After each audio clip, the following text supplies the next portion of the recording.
This is episode number 30 of the Emotional Freedom Podcast, and my name is Luke Bong, and I want to say thank you so much. This is episode number 30.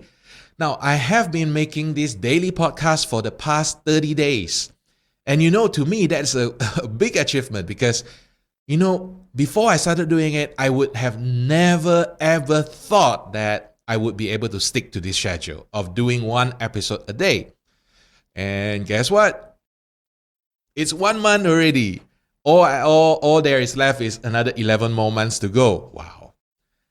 Anyway, in today's episode, to commemorate this 30th episode, I want to talk about why do you need a coach? So do you have a coach? Are you struggling with doing something on your own? And would it be time for you to look for a coach? So stay on to find out.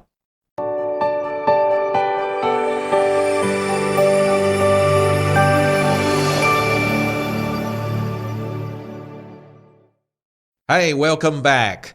I'm your host, Luke Bong, is Malaysia's first accredited NLP trainer.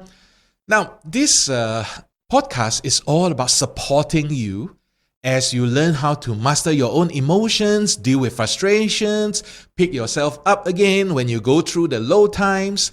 And I want this show to be a friend when you feel lonely, a friend when you just want someone, a friendly person, someone whom you would enjoy the company with, and that's the whole idea behind making this podcast.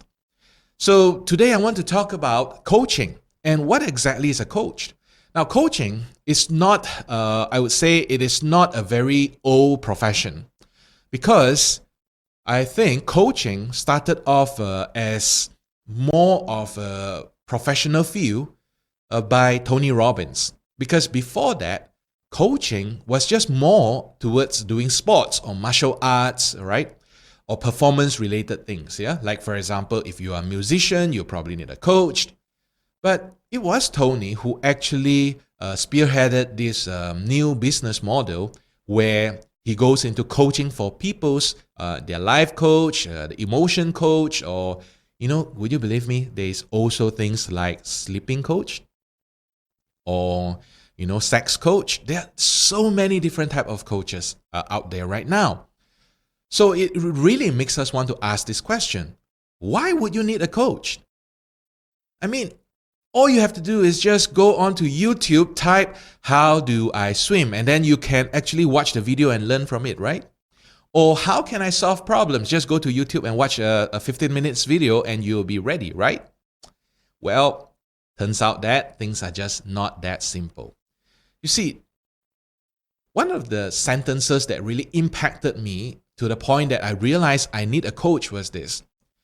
I was at Tony's UPW in Singapore, and he was talking about the importance of finding a coach. And up to then, I never realized that. Because he said this, yeah?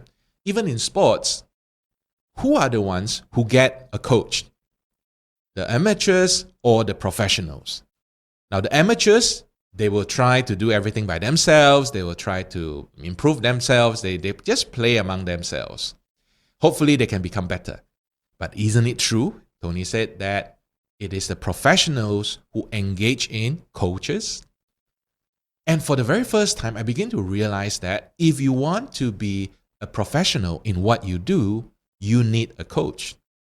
But if you are just happy with, doing it as a hobby or amateur, just doing it for the sake of doing it, then it's fine. There's no one to say that whether you must get a coach or not. It's your decision, right?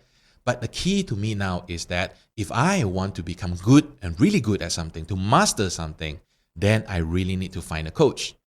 Because a coach is someone that has done it before, or they have this knowledge and the skill to bring out the things that are already in us which we do not know.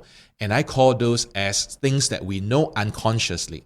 And because those are things that we know unconsciously, we do it sometimes and we don't do it sometimes.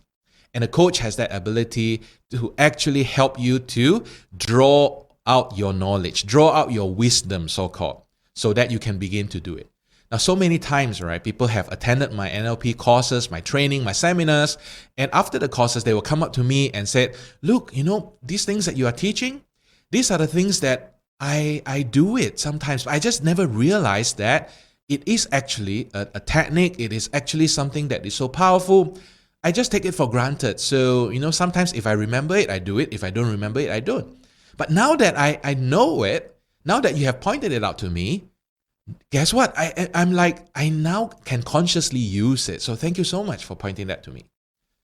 To be very honest with you, when I first had heard that, I think it affected my self-esteem somewhat, because then I began to felt like, why is it that people are discrediting my contribution? Can't you just come to me and say, thanks so much, Luke, for teaching me that? Why must you tell me those are things that you already know? And what I did was just remind you. It's like, I felt like being discredited. That was me. And as I grew a bit older and wiser, I began to realize that that's what good teachers do. That's what good teachers really do. You see, the best teachers or the best coaches out there, they don't really teach you some new things. Sometimes they do, but not all the time. The best coaches are those that don't tell you what to do. They are the ones who question you so that you discover the answer for yourself. Now, I firmly believe that if I were to just tell you to do something, you will not be as committed to it as compared to if you were the ones who come up with the idea, or you were the ones who come up with that realization yourself. Now, isn't that right? Because that's the best way to learn. So why do you need a coach? Well, you definitely need a coach if you want to up your game, if you want to go to the next level of what you're capable of, and if you want to seriously become a master in what you do. Now, I'm fond of saying that every coach needs a coach. So if, let's say, you are being coached by somebody who has no coaches, this somebody whose coach is just books or YouTube videos and all that, be very careful. Okay? A coach needs a coach. And the coach's coach will have his or her coaches as well. It's a never-ending story. So, do you need a coach? Only you can decide for yourself. But if you feel that you really do need a coach, then take some action and look for that coach that can be there to help you and take you to the next game. Now, sometimes I know you might be thinking about, but I have to pay the coach money and things like that. Well, fair enough. I know that, in today's economy, it could be quite challenging to make money, and spending that kind of money, would it be worth it? But I'll tell you this, right? Even if you don't spend it on the coach to help you to improve your performance or improve your life, etc., you know what? You'll probably be spending the money anyway, okay, when the latest gadgets come out, or something will just come up that will need you to spend your money. And probably you have gotten a better investment if you invest in the best things in the world, which is invest in yourself. So I hope you have enjoyed today's episode, and I hope that you will seriously think about getting a coach to help you move on to the next level of your life. So till I see you again tomorrow, yeah? Have a beautiful day ahead. Bye-bye.